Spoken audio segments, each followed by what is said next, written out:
Hello everyone, this video is in continuation to our videos on animal kingdom. In our last video, we have discussed the specific characteristic about mollusca. In this video, we'll talk about the examples of mollusks. I have jotted down 6 examples here. Only 2 are there in your syllabus. You can take any 2. We'll be talking about the specific characters of each of the example here. Other characters remain same as that of the mollusca. Fine. So we'll talk about them one by one. Please watch the video till the end. In the last, you will get everything, all the important pointers on the board, which you can use for your notes. So starting up with the first example, that is Neoplana. Now Neoplana, it is first of all, it is a connecting link. Connecting link, and it is also a living fossil. It's a living fossil. That means it has very primitive characters present in it. Also a connecting link. When we were talking about peripatus, we did example of arthropods in peripatus. We discussed about connecting links. What are those? Which have or which possess characteristics of 2 different groups. So it is a connecting link, and it possesses the characters of annelids and also arthropods. Now, first of all, annelid-like characters which are present in Neoplana are that it has a nephridia present, which is there in annelids. Then it has metameric segmentation. Metameric segmentation is there, and also the larva is trochophore larva. Trochophore larva is there, which is also a annelid character. Arthropod characters are, it has a radula present, which we've discussed in last video, which is a rasping structure. It has mental present in it, and obviously it has mental present, which secretes the shell. Fine. So these are the specific characters of both the groups. So first of all, it is a connecting link between arthropods and annelids, and you must know the characters of both the groups. Talking about the next organism, that is Pila. Now Pila, it has first of all, it has a shell present over it. If you see the structure of Pila, it has shell present over it, and that shell, it shows 2 type of, it can be right-handed coiling of the shell, and it can be a left-handed. So that is something specific in it. So it has a coiled shell present, and this coiled shell can show either, in some it can be dextral, in some it can be sinistral. It can be dextral type of coiling or sinistral type of coiling. If I say dextral, it is a right-handed clockwise. Sinistral, it's left-handed coiling. Fine. So this is the arrangement of the coils of Pila. Then it is an amphibian. Amphibian, which can survive in both land and water. Plus it also, it is an amphibian, and also it shows aestivation or summer sleep. Shows aestivation, which is also known as summer sleep. That means during summer it just goes in hibernation, or in aestivation. We call it aestivation in summers, and it wakes up in winters. Then we have the next example, that is Unio. Now the characteristic feature of Unio is that they have a very special excretory structure. A special excretory structure is present, and this excretory structure is known as the Cabers gland. Cabers gland. Fine. So this is a significant characteristic feature of Unio.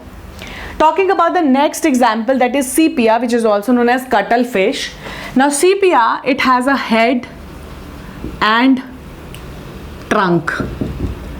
How do you see the structure? If I'll just make a rough structure here.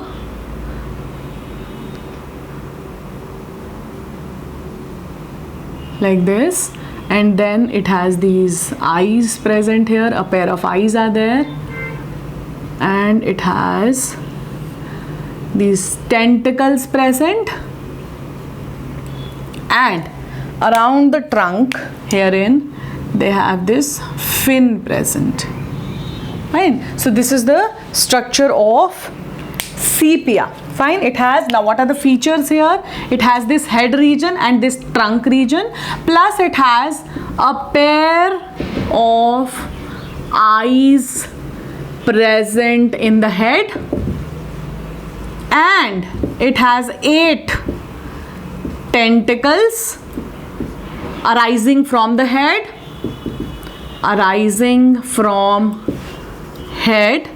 Now this sepia, this is about the structure of sepia. This sepia, it has internal shell present in it. Some have external, some have internal shells. It has internal shell present in it, and it also secretes ink. For its protection. Whenever predators are around, it will secrete that ink, it will pop out that ink, and it just creates a cloud around it and just vanishes. So these are the characters of sepia or cuttlefish. Then is the oysters. Oysters, we also call them pearl oysters. Now these pearl oysters, they are also cultured.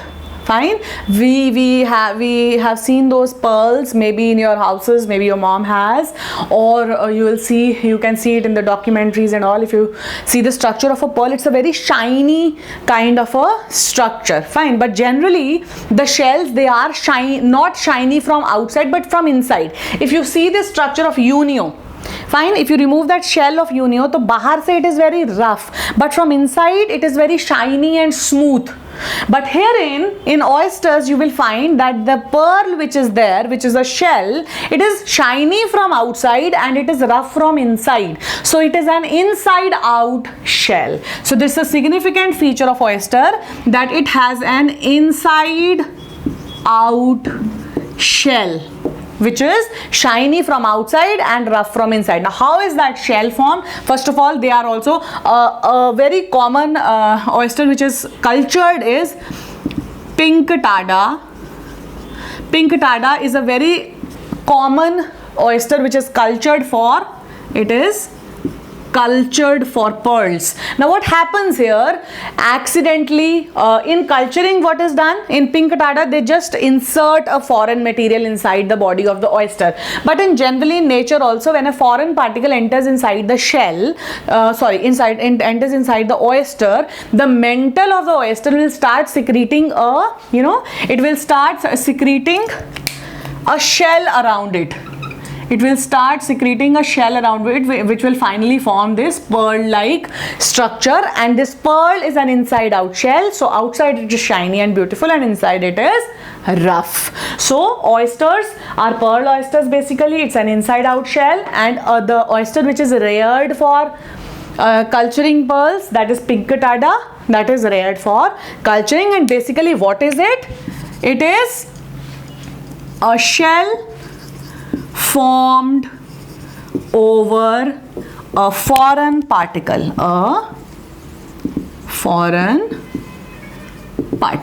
fine. So these are the oysters and the characteristic features of oysters. Then we have the octopus. Now octopus, we all must have seen the structure of octopus. This is the one in which shell is absent. So we have discussed the examples where shell is external, we have discussed where it is internal, and now we are discussing that the shell is absent in octopus has 8 arms with suckers present in them. Now 8 arms, they are not known as appendages, they are called as arms, and they have suckers present in them which helps it to locomote and even take in food.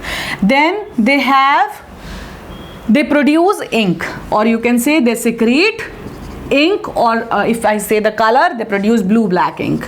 Blue-black ink. It also forms a cloud around it and helps it to, run away from the predators or just vanish. So this is something which are the features of octopus. So we'll quickly see neoplana, connecting link, and a living fossil. Pila, it has coiled shell, dextral and sinistral arrangement is there. It's also an amphibian and shows aestivation. Unio has a very important excretory gland present in it, Cabers gland. The question can be, where is Cabers gland present? Unio, or Unio has a special excretory structure known as Cabers gland.